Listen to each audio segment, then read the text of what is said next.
Desde los confines más oscuros del universo, más allá de la comprensión humana, existen seres tan antiguos, tan inmensos, que el simple hecho de conocer sus nombres puede quebrar la mente. No son dioses en el sentido que imaginamos, son entidades cósmicas, ajenas a toda lógica y moral, dormidas, ocultas o selladas, pero jamás muertas. Hoy en Archivos Perdidos, nos adentramos en los rincones más oscuros de la existencia para revelar entidades cuya presencia ha sido borrada de la historia. Algunos creen que están dormidos, otros que observan en silencio, pero todos coinciden en algo: recordarlos es el primer paso hacia la perdición. El dios que duerme bajo el mar, Cthulhu, es uno de los más conocidos y temidos primigenios del panteón Lovecraftiano. Fue creado por H.P. Lovecraft en el relato La llamada de Cthulhu en 1928, y desde entonces ha sido símbolo de locura cósmica. Se dice que Cthulhu llegó a la Tierra desde las estrellas, mucho antes de que existiera la humanidad. Su cuerpo gigantesco, con alas membranosas, tentáculos en el rostro y un aura de poder imposible de medir, descansa en la ciudad sumergida de R'lyeh, en el fondo del Océano Pacífico. Pero su influencia no necesita cuerpo para manifestarse. Cthulhu se comunica en sueños con los más sensibles, sembrando visiones horribles y delirios apocalípticos. Quienes han sentido su presencia dicen que el tiempo se dobla, las leyes físicas se retuercen y la locura invade el alma. Su culto secreto opera en rincones olvidados del planeta, practicando rituales antiguos con la esperanza de que, cuando las estrellas se alineen, Cthulhu despierte. Ese día, la humanidad no tendrá salvación, porque en su presencia, lo que consideramos realidad se deshace, y la única certeza será la desesperación. Yig, el dios serpiente, es una figura menos conocida, pero igual de temida. Aparece por primera vez en el relato La maldición de Yig, y está profundamente ligado a los mitos y leyendas del suroeste de Estados Unidos y México. Yig no es un dios dormido. Se manifiesta constantemente en el mundo, tomando formas humanas o reptilianas, protegiendo a todas las serpientes que considera sus hijas. Es un dios vengativo. Aquellos que matan una serpiente, incluso por accidente, se arriesgan a sufrir su ira. Su castigo no es rápido ni misericordioso. La víctima comienza a sufrir mutaciones, escamas que cubren la piel, una lengua bífida que brota y un alma que se disuelve lentamente en una mente reptil. Se cuenta que Yig también es un dios creador. Ha engendrado híbridos humanos-serpiente, y sus cultos aún realizan sacrificios en zonas rurales y desérticas, cubiertos con máscaras y pieles secas de serpientes. En su honor se celebran ritos de transformación. Algunos aseguran que ciertos pueblos aislados, donde nadie entra ni sale, están completamente entregados a su culto. Y si entras sin permiso, puede que termines como parte de su legado reptiliano. Si el horror tuviera forma física, probablemente se parecería a Ghatanothoa. Esta entidad fue mencionada en Out of the Aeons en 1935 y representa el terror absoluto a perder el control del cuerpo, pero no de la mente. Ghatanothoa está sellado bajo el volcán de la antigua isla de Mu, un lugar maldito que desapareció del mundo conocido, aunque algunos creen que aún existe, oculta bajo el mar.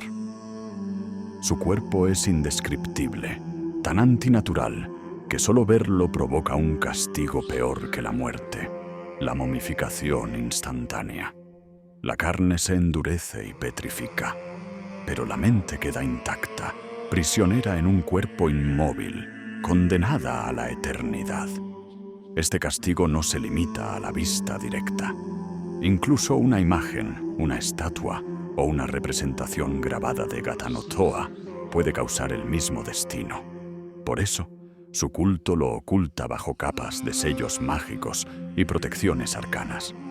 Sin embargo, hay quienes, por ambición o locura, han tratado de liberarlo, creyendo que su poder traería un nuevo mundo.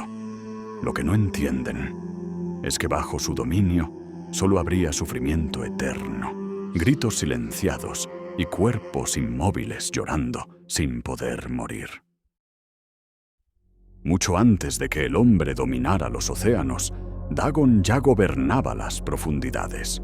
Una entidad marina colosal, con piel escamosa, ojos sin párpados y extremidades humanas deformadas. Dagon es adorado como un dios por los híbridos conocidos como los profundos, criaturas que habitan en ciudades sumergidas, construidas con geometrías imposibles. En el relato de H.P. Lovecraft, Dagon, 1919, un marinero escapa de la muerte en alta mar, solo para encontrar una isla que no figura en ningún mapa, y a una figura monstruosa que se alza desde las aguas. Ese ser era Dagon, una visión que quebró su mente para siempre. Dagon no solo es una criatura, es una presencia.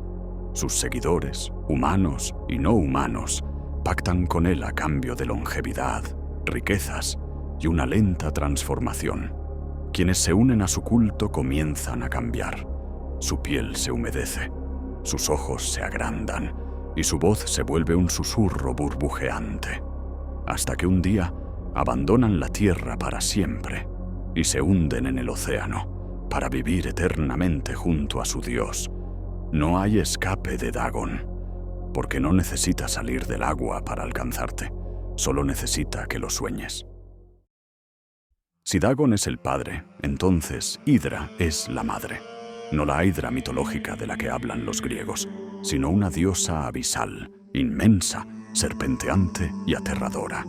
Madre y reina de los profundos, compañera eterna de Dagon, y una mente tan antigua como el océano mismo.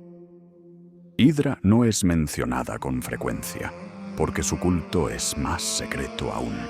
Se dice que habita las grietas más profundas del océano, donde la luz nunca ha tocado. Su cuerpo es indescriptible. Tentáculos masivos que se extienden por kilómetros, ojos que se abren como faros en la oscuridad líquida, y un canto hipnótico que hace que quienes bucean demasiado profundo nunca regresen. No habla, no camina, no grita, pero se siente en la presión del agua, en los temblores del fondo marino, en ese instante en que miras hacia el abismo y algo, en lo profundo, mira de vuelta. Hidra no busca destruir el mundo de la superficie, solo espera. Ella sabe que el océano terminará reclamando todo, que las ciudades se hundirán, que los humanos volverán a ser solo eco y hueso bajo el agua. Y cuando eso ocurra, ella estará allí para cantar, para devorar y para recibirnos como la madre que siempre fue. Ya no puedes desoír lo que has escuchado. Los nombres fueron pronunciados, las historias contadas, y el velo se ha roto. Porque estas entidades no desaparecen cuando termina el video. Ellas persisten en los márgenes de la realidad, en la distorsión de una señal, en ese sueño que no entiendes. Si esta noche escuchas un susurro, si sientes que algo te observa desde el rincón más oscuro de tu habitación, no estás solo, solo estás más cerca. Suscríbete si quieres saber más, pero recuerda, el conocimiento abre puertas, y algunas no se pueden volver a cerrar.